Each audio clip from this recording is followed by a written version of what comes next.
ঈদ উল ফিতরের নামাজের নিয়ত ও নিয়ম কি?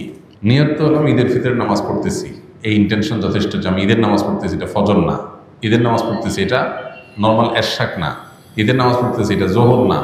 এই যে পার্থক্য আছে, এই নিয়ত আছে, এটুকুই যথেষ্ট আপনার। এটাই হলো নিয়ত। মূলত আলাদা মুখে নামাইতুন ইত্যাদি ইত্যাদি এগুলো বলার দরকার নেই।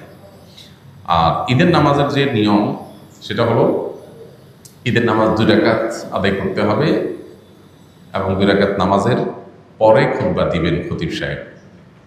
জুমাতে বা অন্যান্য ক্ষেত্রে খুতবা আগে আমরা দেই, কিন্তু ঈদের নামাজের মধ্যে খুতবা হবে পরে। 2 রাকাত নামাজের নিয়মটা কি? সাধারণ যে নামাজ পড়ি আমরা সেই নামাজের মতোই, শুধু পার্থক্য হলো এখানে অতিরিক্ত কিছু তাকবীর আছে, এই পার্থক্যটা আছে। অনেকে ঈদের নামাজ পড়তে গিয়ে একটু বছরে 1বার 2বার হয় যেহেতু ভুলে যান এবং গ্যাঞ্জাম লাগায় ফেলেন। তো নিয়মটা হলো আমরা প্রথমে ইমামের সাথে তাকবীর বলে হাত বাঁধব, বেঁধে আমরা সানা পড়ব, সুবহানাকাল্লাহুম্মা ওয়া বিহামদিকা ওয়া তাবারাকা ইসমুকা ওয়া তাআলা জাদ্দুকা লা ইলাহা গায়রুক। অন্য সানাও আছে, আল্লাহুম্মা বা'ইদ বাইনি ওয়া বাইনা খাতায়ায়া কামা বা'আদতা বাইনাল মাশরিক ওয়াল মাগরিব। সানা যেটা আছে এটা পড়ব। সানা পড়া শেষ, এরপরে অতিরিক্ত তাকবীর দিবেন ইমাম সাহেব। এই অতিরিক্ত তাকবীর আমরা কান পর্যন্ত হাত তুলব এবং হাত ছেড়ে দিব। অতিরিক্ত তাকবীর কয়টা দিব এটারই মত পার্থক্য আছে। 2 মতের সপক্ষেই বিশুদ্ধ হাদিস রয়েছে। এ সম্পর্কে বিস্তারিত জানতে চাইলে ডক্টর খন্দকার আব্দুল্লাহ জাহাঙ্গীর রহমান আলাদা বই আছে এটার উপরে, ঈদের সালাতের তাকবীর নিয়ে, সেটা দেখতে পারেন। অর্থাৎ অতিরিক্ত তাকবীরের সংখ্যা 6 তাকবীর হানাফি মাযহাব অনুযায়ী, অন্যান্য মাযহাব অনুযায়ী 12 তাকবীর। এই দুইটাই বিশুদ্ধ। তো অতিরিক্ত যে তাকবীর সানা পড়ার পর ইমাম সাহেব দিবেন, আমরা সাথে সাথে বলবো আল্লাহু আকবার, আল্লাহু আকবার, আল্লাহু আকবার। 3টা তাকবীর হবে তো প্রথম 2টাতে হাত ছেড়ে দিবেন, তৃতীয় তাকবীরের পরে হাত বেঁধে ফেলবেন। এবার ইমাম সাহেব সূরা ফাতিহা পড়বেন, অন্য সূরা মিলাবেন, রুকু করবেন, সেজদা করবেন, আবার দ্বিতীয় রাকাত শুরু করবেন। দ্বিতীয় রাকাতে তাকবীরটা হবে শেষে। ইমাম সাহেব দাঁড়ায় সূরা পড়বেন, সূরা ফাতিহা পড়বেন, সূরা মিলাবেন, এরপরে আল্লাহু আকবার, আল্লাহু আকবার, আল্লাহু আকবার, অতিরিক্ত তাকবীর দিবেন 3টা হানাফি মাযহাব অনুযায়ী, আর শেষে আরেকটা তাকবীর দিয়ে রুকুতে যাবেন। তাহলে 4টে হবে লাস্টে, 3টা অতিরিক্ত তাকবীর, একটা রুকুর তাকবীর, ব্যাস। এরপরে যথারীতি নামাজ, আতিহাতু, দোয়া, মাসুরা, দুরূদ পড়ে আমরা সালাম ফেরাবো। এ হলো নামাজ। তাহলে শুধুমাত্র অতিরিক্ত তাকবীরগুলো প্রথম রাকাতে সানা পড়ার পরে সূরা ফাতিহার আগে, আর দ্বিতীয় রাকাতে অতিরিক্ত তাকবীরগুলো হবে রুকুতে যাওয়ার আগে, সূরা ফাতিহা সূরা মিলানোর পরে। তাকবীরগুলো মুখে বলবো, বলার সময় হাত উত্তোলন করে আবার হাত ছেড়ে দেবো, বাস। এই ছাড়া আর কোনো পার্থক্য নেই। ঈদের নামাজের পরে ইমাম সাহেব খুতবা দিবেন, তখন মনোযোগের সাথে খুতবা শ্রবণ করতে হবে। অনেকে আছেন ঈদের নামাজ পড়ে খুতবা শোনা ছাড়া চলে যান, খুবই গর্হিত কাজ, খুতবা শুনতেই হবে। সো ঈদের নামাজের গুরুত্বপূর্ণ অংশ খুতবা শোনা। খুতবা শোনা ছাড়া যাওয়া জায়েজ নাই। অবশ্যই আপনাকে ঈদের নামাজের পরে খুতবা শুনে তারপরে যেতে হবে। ঈদের দিনের আমলগুলো কি কি? ঈদের দিনের সুন্নাহগুলো আমরা বলেছি। ঈদের দিনের সুন্নাহ কাজ যেগুলো আছে সেগুলো করবেন। ঈদের দিনে একটু আনন্দ খুশির প্রকাশ ঘটানো সুন্নাহ। গোমরা মুখে না থাকা উচিত, কোনো কারণে মন খারাপ হলে একটু খুশি মনে থাকা ভালো। উত্তম পোশাক পরা, ঈদগাহে যাওয়ার সময় গোসল করে ঈদগাহে যাওয়া, উত্তম পোশাক পরে যাওয়া, সুগন্ধি পরে যাওয়া, মেসওয়াক করে যাওয়া, ঈদের ভিতরে কিছু খেয়ে যাওয়া, মিষ্টান্ন ইত্যাদি, খেজুর টেজুর, আর ঈদুল আজহাতে না খেয়ে যাওয়া, তাকবীর পড়তে পড়তে যাওয়া, এগুলো সব ঈদের দিনের সুন্নাহ। ঈদের দিন উপলক্ষে একটা গুরুত্বপূর্ণ বিষয় আমাদের লক্ষ্য করা দরকার, সেটা হলো আজকাল বিশেষ করে ঈদের দিনে আমরা আমাদের আনন্দ ভাগাভাগির চাইতে মোবাইল নিয়ে বেশি ডুবে থাকি। ছেলে কি বুড়ো সবাই এক্ষেত্রে সমান, নারী কি পুরুষ কারোর কোনো পার্থক্য নেই, সবাই মোবাইলে আমরা আসক্ত হয়ে গেছি এবং এমনভাবে হয়ে গেছি যে ঈদের আনন্দটাও আমাদের মোবাইলে কেড়ে নিয়ে যায়। এই দিনটাতে আমাদের উচিত আমাদের প্রতিবেশী, আত্মীয় স্বজন, অভাবী মানুষ কিংবা সাধারণ যে কোনো মানুষ, তাদের সাথে দেখা সাক্ষাৎ করা, খোঁজখবর নেওয়া, কুশল বিনিময় করা, ঈদের শুভেচ্ছা বিনিময় করা। ঈদের শুভেচ্ছা কীভাবে বিনিময় করবেন? তাকাব্বালাল্লাহু মিন্না ওয়া মিনকুম, আল্লাহ আমার এবং আপনার, আমাদের উভয়ের সব নেক আমলগুলো কবুল করে নেক রমজান যেগুলো আমরা করেছি, এটা হলো ঈদের শুভেচ্ছা। তাকাব্বালাল্লাহু মিন্না ওয়া মিনকুম। পাশাপাশি ঈদ মুবারক আপনি বলতে পারেন, অসুবিধা নেই, কিন্তু সুন্নাত হলো তাকাব্বালাল্লাহু মিন্না ওয়া মিনকুম বলা। এভাবে আমরা শুভেচ্ছা বিনিময় করব।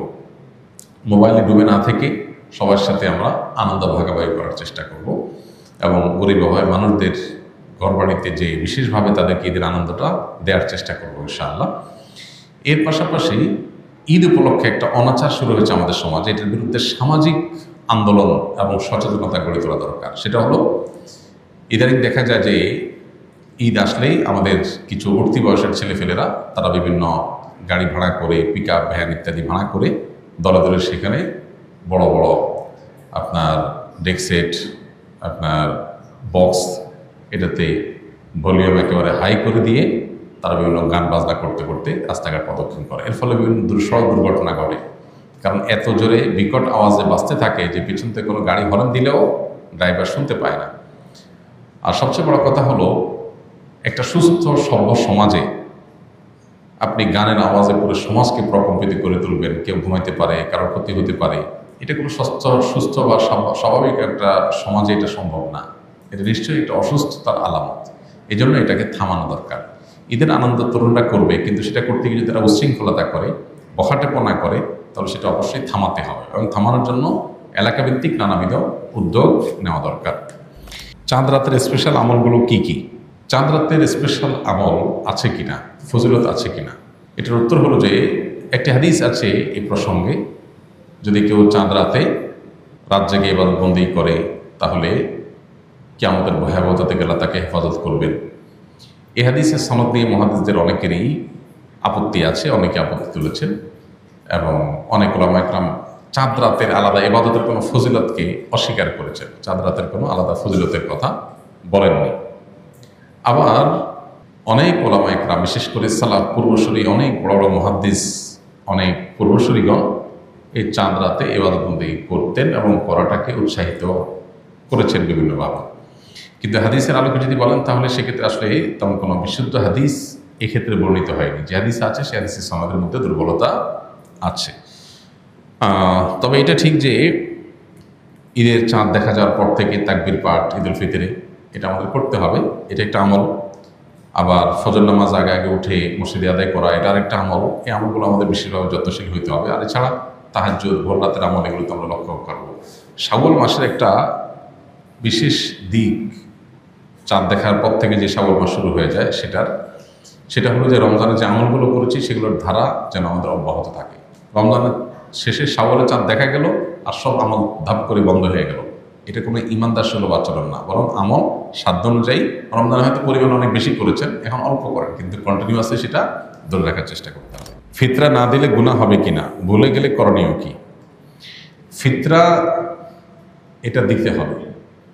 ফুকায়ে আহনাফের মতে যারা সচ্ছল, তাদের নিজেদের এবং পরিবারের ছোট বাচ্চা কাচ্চা যারা আছে তার তরফ থেকে তাদেরকে ফিতরা দিতে হবে, এটা ওয়াজিব, এবং না দিলে গুনাহ হবে। এই ফিতরা যদি কেউ দিতে ভুলে যান, দেন নাই, তাহলে ঈদের পরে এটার কাজার সিস্টেম নেই। তবে ঈদের পরে যদি কেউ দেয়, ঈদের দিন যদি ঈদের নামাজের পরে দেয়, আদায় হয়ে যাবে। অনেকদিন পরে মনে হলো, তখন এটা সাধারণ দান হিসাবে হয়তো পরিমাণ দান করে দিতে পারেন, আল্লাহর কাছে তওবা করবেন যেন ভবিষ্যতে এটা মিস না হয়। মাগরিবের ফরজ নামাজ শেষ সাকাত পেলে বাকি নামাজ কিভাবে পড়ব? মাগরিবের ফরজ নামাজ যদি আপনি শেষ সাকাত পান, তাহলে সেক্ষেত্রে শেষ সাকাতটা পূর্ণাঙ্গ করলেন, ইমাম সাহেব সালাম ফিরালেন, আপনি সালাম ফিরালেন না, আপনি দাঁড়াবেন, দাঁড়ায়া সূরা ফাতিহা পড়বেন, সাথে সূরা মিলাবেন। এরপরে আপনি রুকু সিজদা দিয়ে বসবেন। কেন বসবেন? কারণ এটা আপনার কত নম্বর রাকাত? দ্বিতীয় রাকাত। এক রাকাত ইমামের সাথে পড়েছেন, এটা সেকেন্ড রাকাত, সো আপনাকে বসতে হবে সেকেন্ড রাকাত হিসাবে। এরপরে দাঁড়ালেন, দাঁড়ায় আবার সূরা ফাতিহা সূরা মিলালেন, রুকু সিজদা করলেন, লাস্টের রাকাতে আবার বসবেন না দাঁড়ায় যাবেন? বসতেই হবে। কেন? ওইটা তো শেষ রাকাত, ফিনিশিংয়ে যেতে হবে। বসে আত্মায়াত দুরূদ পড়ে দোয়া পড়ে সালাম ফিরাবো।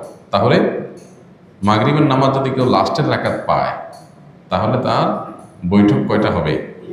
3টা হবে। ইমামের সাথে একটা, ওইটাতে তার বসার কথা ছিল না, প্রথম রাকাতে বৈঠক হয় না। কিন্তু যদি ইমামের সাথে আছে, ইমামের অনুকরণটা গুরুত্বপূর্ণ, সেজন্য তিনি অনুকরণের স্বার্থে বসেছেন, কিন্তু ওটা তার বসার কথা ছিল না। আর বাকি 2টা তো বসতেই হবে। সব মিলিয়ে 3টা বৈঠক হবে। আস-সুন্নাহ ফাউন্ডেশন, উম্মার স্বার্থে সুন্নাহর সাথে।